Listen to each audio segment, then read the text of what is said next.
네, 안녕하십니까. 오늘은 파이썬 중에서 펑션 세 번째 시간입니다. 어,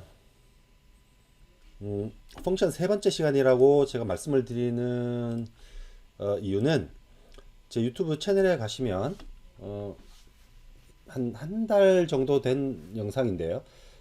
파이썬 0번에서 내장함수, 외장함수 소개하는 부분, 그리고 파이썬 함수 2번에서 사용자 정의 함수 이 두 가지를 설명을 드렸었습니다. 가장 기본적인 이야기만 드렸었고요. 오늘은 그래서 함수에 관련된 좀 더 세세한 사항들 좀 살펴보도록 하겠습니다. 오늘 영상을 마치면 이제 키비 패키지 본격적으로 들어가게 됩니다. 들어가기 전에 지난번 영상에서도 말씀을 드렸지만 요 python xy study.xyz 이 페이지 여러분에게 한 번씩 각자 읽어보시기를 강력하게 추천을 드립니다. 내용이 많지는 않습니다. 그런데 가장 핵심적인 내용만 정말 잘 정리해서 작성해 주신 사이트예요. 누가 작성하고 계신지는 유지하고 계신지는 모르겠지만 예, 정말 정확하게 설명을 잘해 주고 계시는 페이지입니다. 고맙습니다.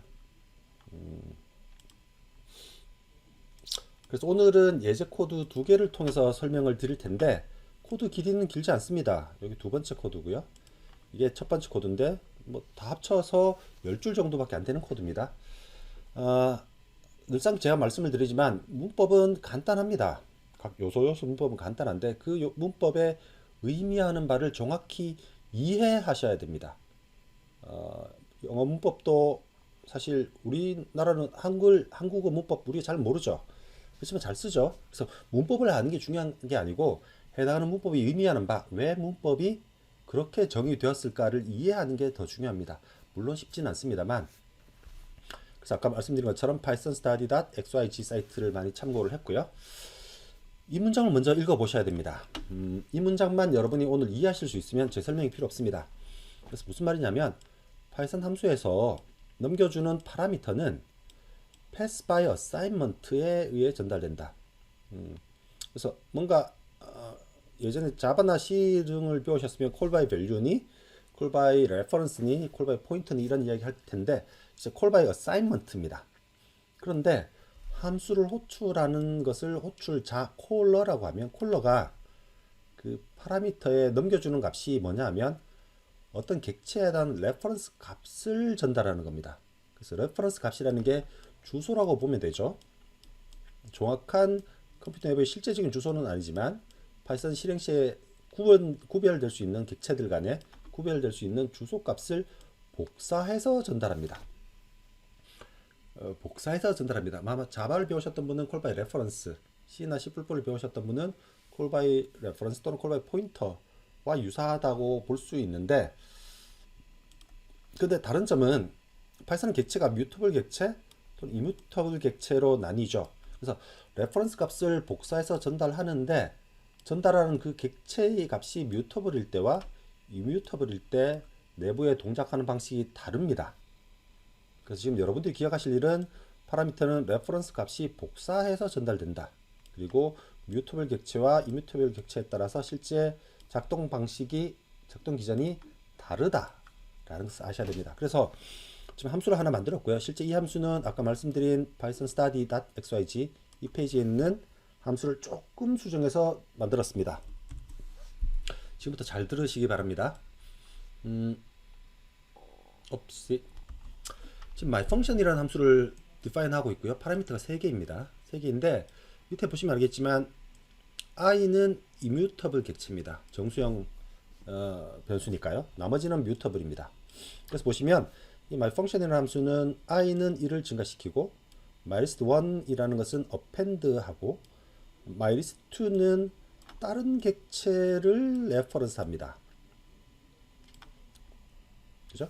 그 상태에서 함수를 이렇게 정의를 하고 함수 외부에서 이렇게 변수를 만들고 나서 실제 밑에 함수를 호출합니다. 그래서 앞에서 만들었던 이 세 개의 k, list1, list2를 파라미터로 넘겨주고 있는데 넘겨주고 나서 해당 함수가 실행된 후에 넘겨줬던 그 파라미터 값이 얼마인지를 출력을 해봅니다. 그래서 실제 실행을 해보면 아래과 같이 결과가 나옵니다. 뭐죠? K 값은 그대로 유지돼요. 그래서 이뮤터블 객체를 파라미터로 넘겨주면 내부에서 이뮤터블 객체의 값을 변화시키더라도, 그래서 그 파라미터가 다른 객체를 레퍼런스 하더라도 원래 값은 변화하지 않는다는 거죠. 이뮤터블 객체는 변화하지 않습니다. 근데 뮤테이블 객체는 그대로 변환됩니다. 이게 당연하게 지워보면 리스트 1은 이 객체를 지금 1, 2, 3이라는 리스트를 레퍼런스 하고 있죠. 그래서 이 객체의 레퍼런스 값을 넘겨줬으니까 내부에서 수정이 일어나면 당연히 이 값도 수정이 일어나는 겁니다. 이 말을 이해해야 됩니다. 뮤테이블 객체는 해당하는 뮤테이블 객체의 레퍼런스 값을 복사해서 넘겨줬으니까 그 객체를 함수 내부에서 수정을 하면 당연히 외부에서도 반영이 된다는 거죠. 근데 또 다른 점은 이게 4, 5, 6을 엘리먼트를 가진 리스트 2 객체는 파라미터로 넘겨지는데 그 놈이 내부에서 다른 객체를 레퍼런스 하게 됩니다.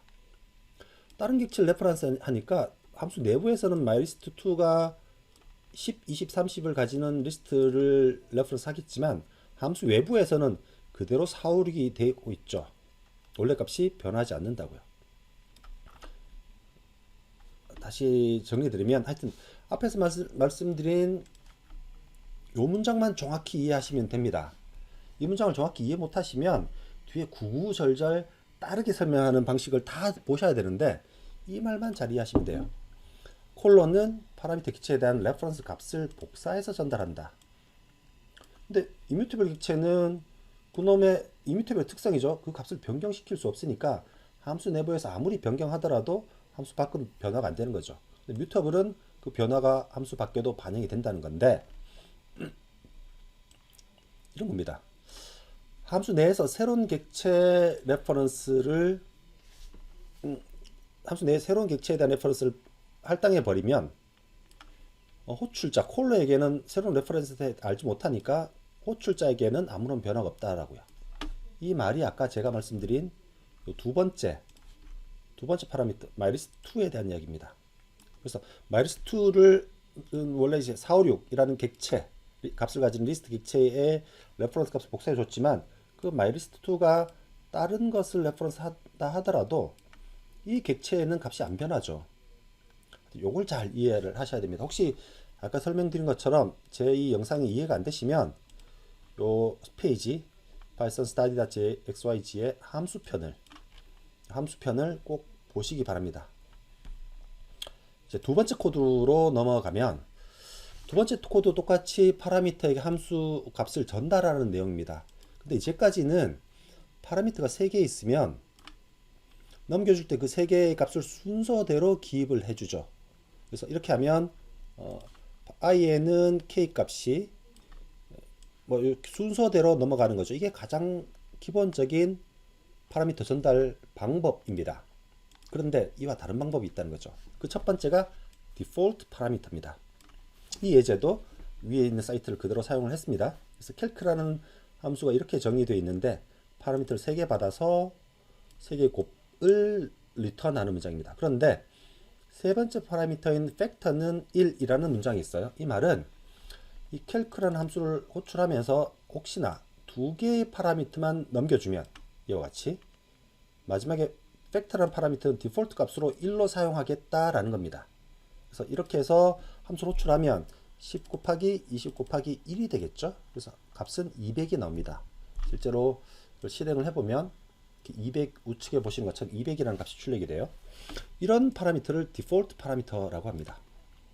근데 이 디폴트 파라미터는 나중에 한 번 더 이야기를 드리겠습니다. 조금 재미있는 특성이 있습니다.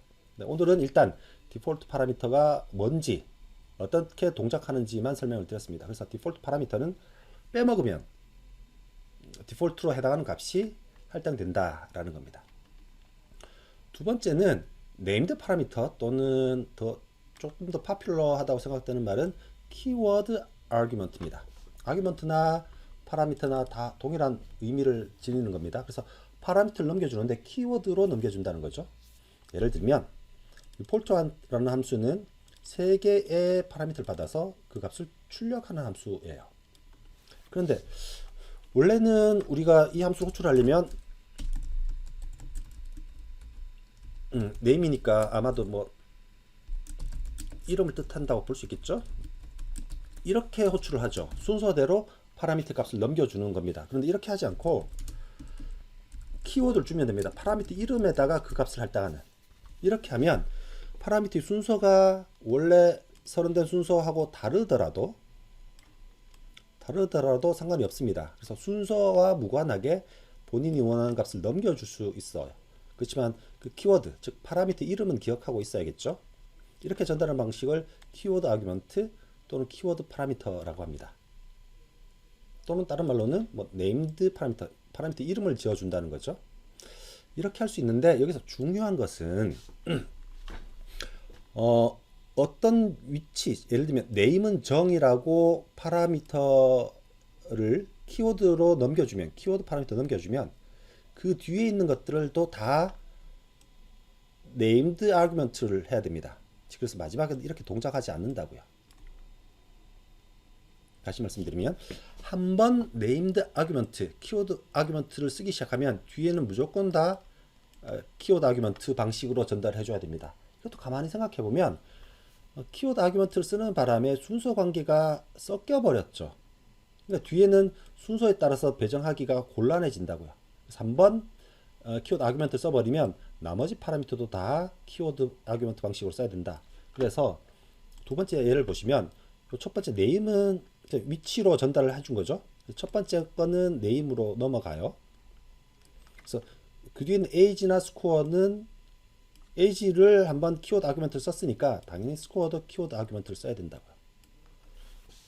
그래서 아래와 같이는 안 된다고요. 아래는 첫 번째 파라미터를 네임드 파라미터 넘겨줬으니까 이것도 네임드로 넘겨줘야 됩니다. 지금 이 말씀을 드리는 이유는 우리가 쓸 키비라는 패키지가 이런 디폴트 파라미터도 꽤 많이 쓰고요. 키워드 아규먼트 전달 방식도 많이 씁니다. 그래서 이걸 지금 설명을 드렸던 거고, 다음 시간부터는 키비 본격적으로 넘어가 보도록 하겠습니다. 예, 오늘까지 시청해 주셔서 감사하고요. 다음 시간에 키비 영상에서 뵙도록 하겠습니다. 안녕.